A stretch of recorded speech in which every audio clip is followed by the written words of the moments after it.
India में saving का culture है और अमेरिका में इन्वेस्टिंग का कल्चर है। नमस्कार, मैं श्रीहरि पीओ बिजनेस कंसल्टेंट आप सभी का स्वागत करता हूं। और आज की इस वीडियो में हम जानेंगे कि बैंक में रखा हुआ पैसा कैसे कम होते जा रहा है। टॉपिक भी आप लोगों ने इसी को देख करके आए होंगे, तो बिल्कुल सही जगह पे आप आए हैं। और ये चीज हकीकत है कि बैंक में रखा हुआ पैसा कम होते जा रहा है। एक्चुअली पैसा तो कम नहीं होता, लेकिन उसकी वैल्यू गिरती जा रही है। बहुत लोगों को ये चीज समझ में नहीं आ रही होगी कि पैसे कैसे कम होते जा रहे हैं, हर साल उसकी वैल्यू कैसे गिरते जा रही है। हमारे पास तो पैसे बढ़ रहे हैं, हमने 1 लाख रुपए रखे थे और एक साल में 1,05,000 या फिर 1,02,000 हो गए। हमारे तो बढ़ रहे हैं, लेकिन आप भ्रम में हैं। तो इसको एक उदाहरण के माध्यम से समझते हैं। जैसे मान लीजिए आपको एक बाइक लेना है अभी, और बाइक की कीमत कितना है, 1,00,000 रुपए है। लेकिन पता नहीं क्या आपका प्लानिंग चेंज हुआ और आपने सोचा कि ठीक है, पैसे को अभी रख लेता हूँ 1,00,000 रुपए और नेक्स्ट ईयर बाइक खरीदूंगा। अगर इंडिया का इन्फ्लेशन रेट देखें तो लगभग 7% है। अब 2022 की देखें तो 7.04% है। तो चलिए मान लेते हैं, हम 7% ही मान लेते हैं। तो जो बाइक आपको अभी 1,00,000 रुपए मिल रही है, उसका रेट अगले साल अगर 7% भी बढ़ता है तो 1,07,000 रुपये हो जाता है।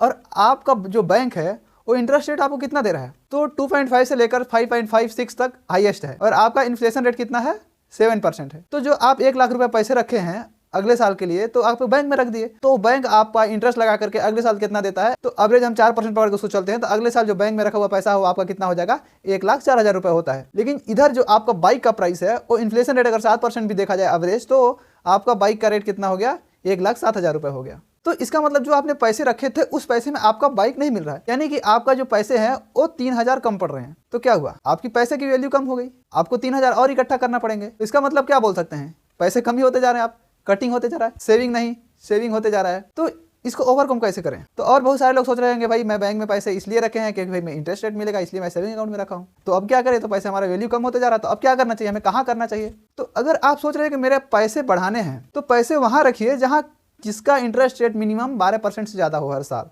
अगर आपके पास रखे पैसे से ईयरली अगर 12% से कम मिल रहा है, तो समझ लीजिए कि आपका पैसा लॉस में जा रहा है। तो करें क्या, तो जैसे आपने सुना होगा कि अमेरिका में 60% लोग इन्वेस्टिंग करते हैं और इंडिया में सिर्फ 4 to 5% लोग इन्वेस्ट करते हैं। तो ऐसा क्या है कि अमेरिका में लोग ज्यादा इन्वेस्टमेंट करते हैं, वहाँ के लोग थोड़ा शिक्षित भी ज्यादा हैं हमारे इंडिया के हिसाब से। तो वही रीजन है कि वो लोग अपने पैसे को घटते हुए नहीं देखना चाहते, लॉस में नहीं देखना चाहते, इसलिए क्या करते हैं, वो इन्वेस्टिंग करते हैं। तो इन्वेस्टमेंट कहाँ करें, तो बहुत सारे लोग SIP करते हैं, सिस्टमैटिक इन्वेस्टमेंट प्लानिंग, और बहुत लोग डायरेक्ट शेयर मार्केट में इन्वेस्ट कर देते हैं, बहुत लोग गोल्ड खरीद लेते हैं, बहुत लोग डिजिटल गोल्ड खरीद लेते हैं, और बहुत सारे लोग रियल एस्टेट में भी इन्वेस्टमेंट करते हैं। तो आपको क्या अच्छा लगता है, अगर देखें तो गोल्ड में देखें तो एक लिमिटेड ग्रोथ है, बहुत ज्यादा नहीं है। रियल एस्टेट में क्या है, रियल एस्टेट में आपके पास अगर थोड़े बहुत पैसे होंगे तो वो इन्वेस्ट नहीं कर सकते, क्योंकि रियल एस्टेट में बहुत ज्यादा पैसा चाहिए, एक बड़ा अमाउंट चाहिए। तो करेगा तो करे क्या, तो एक नॉर्मल आदमी के लिए शेयर मार्केट बहुत अच्छा ऑप्शन है। उसको थोड़ा पहले सीखें अच्छे से, और सीखने के बाद 200, 500, 1,000, 2,000 जितना भी है आप उसमें इन्वेस्ट कर सकते हैं। कोई जरूरी नहीं आपको बहुत बड़ा अमाउंट चाहिए, जैसे रियल एस्टेट में जरूरत होता है उस तरीके से आपको यहाँ जरूरत नहीं है। आपके पास 1,000, 2,000, 500, 200 जितना भी है आप उसको वहाँ इन्वेस्ट कर सकते हैं, और आप सीख सकते हैं वहाँ से। सीखने के बाद अगर अच्छे तरीके से सीख गए तो आप कितना ही पैसा लगा सकते हैं। तो आप वहाँ से हो सकता है 100% का भी इंटरेस्ट रेट मिल जाए आपको एक साल में। अगर मान लीजिए कि अगर आपने 1,00,000 लगाया तो अगले साल हो सकता है 2,00,000 भी हो जाए, क्योंकि कभी कभी मार्केट में ऐसा उछाल आता है कि आपका पैसा डबल भी हो जाता है साल भर के अंदर। लेकिन अगर मान लीजिए, चलिए ठीक है कोई बात नहीं, अगर 100% भी नहीं हुआ तो मिनिमम 20-30% होगा, 20-15% हो तो होगा। तो बैंक से रखने से तो अच्छा ही है कि 3%, 4% लॉस पे जाने से अच्छा है कि 20% मिल जाए। इसके ऊपर भी मैं डिटेल में वीडियो बनाऊंगा, इसलिए आप लोग मेरे चैनल जरूर सब्सक्राइब करके रखिए, ताकि जब भी मैं वीडियो डालूं तो आपको नोटिफिकेशन जरूर आए। और अंत तक हमारे साथ बने रहने के लिए आप सभी का हृदय गहराइयों से बहुत बहुत धन्यवाद।